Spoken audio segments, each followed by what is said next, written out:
This is a review of the answers for assignment 5. Here's the problem where we were supposed to create an employee table with the following specs. So we have a social security number with the varchar 11 that will hold the hyphens, primary key.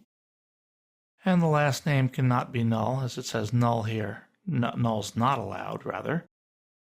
Nulls can be here, so you don't have to specify null as I've done in some places. If you leave not null off, it'll assume that nulls are allowed. So with the department code, no, so that's a not null. Everything else. If we look at money, here, generally 8,2 is a good amount for money unless you're very, very rich and you've got a very large number. And the higher date is just set up as a date column type with the nulls allowed being no. So that'll work. We go down here, we create a table named department. We have create table, department. Integer 3, we limited it to 3 because I said 3 integers. Department name up to 30 characters. Varchar is always a good choice instead of char. And again, not null. So if we go down here, we have insert statements. Now here's 2 insert statements. Since we inserted all of the values in the row the way the table had been defined, we don't have to list all the column names. So this is a bit of a shortcut.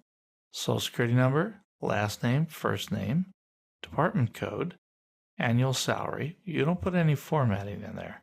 You'd put a decimal if we had one of those, but you don't put commas or dollar signs.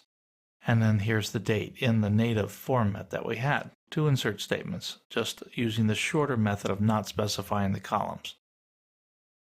Likewise down here, where we have 3 departments to put in, I have the department values and just 2 values being put in because that's all that's in the department table itself, and they are in order.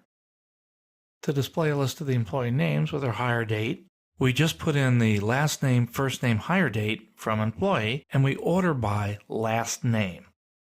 So now to get the average of a salary, we use AVG for the average. We've seen this before. And I happen to put in something here called as average salary. You don't have to do that. That's to change the heading in there from employee. To remove John Smith from the database, just using the information that I gave you, John and Smith, we would delete from the employee where the last name equals Smith and the first name equals John. So I wanted you to get the and in there to get that to work. Likewise, in problem 8, we have an employee and we set the annual salary to be what the annual salary currently is plus 1,000. And then we overwrite annual salary for everybody. And this last statement codes a statement that would remove the department table from the database. And that is indeed a drop, not a delete. Drop table department.